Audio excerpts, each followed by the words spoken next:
မင်္ဂလာပါသုတ်တန်ကျန်ခန်းကြီး15ကိုဖတ်လိုပါတယ်ဖြင်းညင်းသောစကားသည်စိတ်ကိုဖြေတတ်၏ကြမ်းတမ်းသောစကားမူကားအမျက်ကိုနှိုးဆော်တတ်၏ပညာရှိသောသူ၏ရှာသည်ပညာအသက်ကိုတင့်တယ်စေတတ်၏မိုက်သောသူတို့၏နှုတ်မူကားမိုက်သောအရာကိုတွန်းလောင်းတတ်၏ထာဝရဘုရား၏မျက်စိတော်သည်ခတ်သိမ်းသောအရ၌ရှိ၍ကောင်းမကောင်းကိုကြည့်ရှုတော်မူ၏ဖြင်းညင်းသောရှာသည်အသက်ဖြစ်၏ကြမ်းတမ်းသောရှာမူကားစိတ်နာစေတတ်၏မိုက်သောသူသည်အဖတွင်တင်ခြင်းကိုမထီမဲ့မြင်ပြုတတ်၏ဆုံးမသောစကားကိုနားထောင်သောသူမူကားတမာတတိနှင့်ပြည့်စုံတတ်၏ဖြောင့်မတ်သောသူ၏အိမ်၌များစွာသောစည်းစိမ်ရှိ၏မတရားသောသူခံရသောအခွန်မူကားများစွာသောနှောက်ယှက်ခြင်းနှင့်ရှင်၏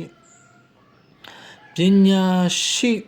သောသူ၏နှုတ်ခမ်းတို့သည်ပညာအသက်ကိုစွန့်ကြဲတတ်၏မိုက်သောသူ၏နှလုံးမူကားပညာမရှိမတရားသောသူပူဇော်သောရစ်ကိုထာဝရဘုရားဆက်ဆုပ်ရွံရှာတော်မူ၏တဘောဖြောက်သောသူဆုတောင်းသောပတ္ထနာကိုကားနှစ်တက်တော်မူ၏မတရားသောသူလိုက်သောလမ်းကိုထာဝရဘုရားဆက်ဆုပ်ရွံရှာတော်မူ၏ဖြောင့်မတ်ခြင်းတရားလမ်းသို့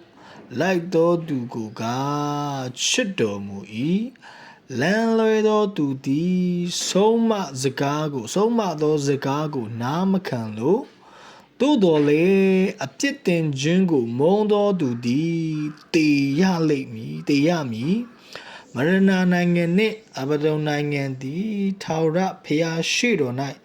ထင်ရှား၏ထိုမြမကလူသားတို့၏နှလုံးသည်တာ၍ထင်ရှား၏မထီမဲ့မြင်ပြုသောသူသည်အပြစ်ပြသောသူကိုမချစ်တတ်ပညာရှိထံသို့မချဉ်ကပ်တတ်ရှင်လန်းသောစိတ်နှလုံးသည်ချိုသောမျက်နာကိုဖြစ်စေတတ်၏ညှိုးငယ်ခြင်းအဖြစ်ကစိတ်ပြတ်တတ်၏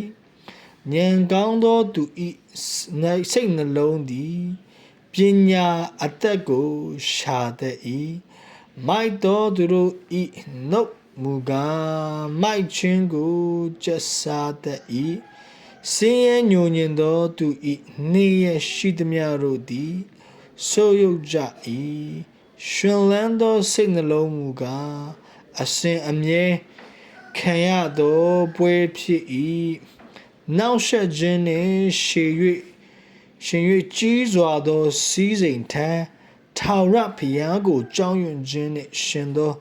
ဥစ္စာအနှဲငယ်သည်တာ၍ကောင်း၏စူအောင်ကျွေးသောနွားတစ်ကောင်လုံးကိုအချင်းချင်း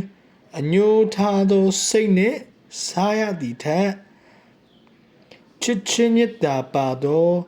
ဟင်းရွက်တနတ်စာသည်တာ၍ကောင်း၏မာနကြီးသောသူသည်ရန်ကိုနိုးဆော်တတ်၏တီးခံနိုင်သောသူမူကားငြိမ်တတ်၏ပြည့်ရသောသူသွားရာလမ်း၌စူးပင်စီးကာလျက်ရှိ၏ဖြောင့်မတ်သောသူသွားရာလမ်းမူကားမိုးမောက်လျက်ရှိ၏ပညာရှိသောသားသည်အဖဝမ်းမြောက်ခြင်းအကြောင်းဖြစ်၏မိုက်သောသားမူကားမိမိအမိကိုမထီမဲ့မြင်ပြုတတ်၏ဉာဏ်မရှိသောသူသည်မိုက်ခြင်း၌ပျော်မွေ့တတ်၏ဉာဏ်ရှိသောသူမူကားဖြောင့်မတ်သောအကျင့်ကိုကျင့်တတ်၏တိုင်ပင်ခြင်းမရှိလျှင်အကြံပြတ်တတ်၏တိုင်ပင်သောသူများလင်မူကား အကြံတည်တတ်၏လူသည်ပြန်ပြောသောစကားအားဖြင့်ဝမ်းမြောက်เสียအကြောင်းရှိ၏အချိန်တန်၍ပြောသောစကားသည်လည်းအလွန်လျောက်ပတ်ပေ၏ပညာရှိသောသူလိုက်ရာအသက်လန်းသည်အောက်အရွက်မရဏနိုင်ငံမှလွဲရှောင်၍အထက်သို့ပို့ဆောင်တတ်၏မာနထောင်လွှားသောသူ၏အိမ်ကိုထာဝရဘုရားဖျက်ဆီးတော်မူမည်မုတ်ဆိုးမနေရာအရွက်ကိုကတည်စေတော်မူမည်မတရားသောသူ၏အကြံစီတို့ကိုထာဝရဘုရားဆက်ဆုပ်ယွန်ရှာတော်မူ၏စင်ကြယ်သောသူ၏စကားတို့ကိုက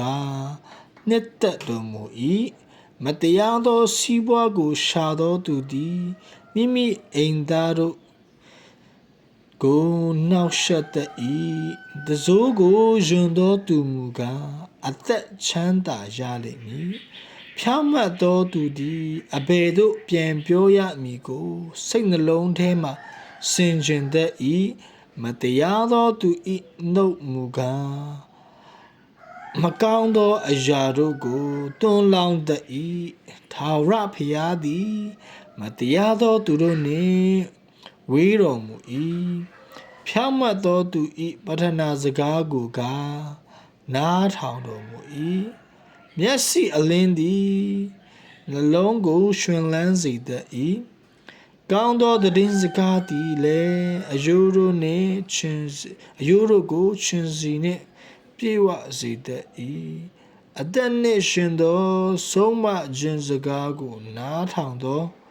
သူသည်ပညာရှိတို့နှင့်ပေါင်းဖော်ရသောအခွင့်ရှိ၏ဆုံးမခြင်းစကားကိုပယ်သောသူသည်မိမိအသက်ဝိညာဉ်ကိုမထီမဲ့မြင်ပြုရာသို့ရောက်၏နားထောင်သောသူမူကားဉာဏ်ကိုရတတ်၏ထာဝရဘုရားကိုကြောက်ရွံ့သောသဘောသည်ပညာကိုတွင်တင်ခြင်းဖြစ်၏ဂုဏ်အတရေအရင်၌နှိတ်ချခြင်း၏နေရာရှိ၏ရောက်ခြင်းစီတိုင်းဘုရားရှင်ကောင်းချီးပေးပါစေ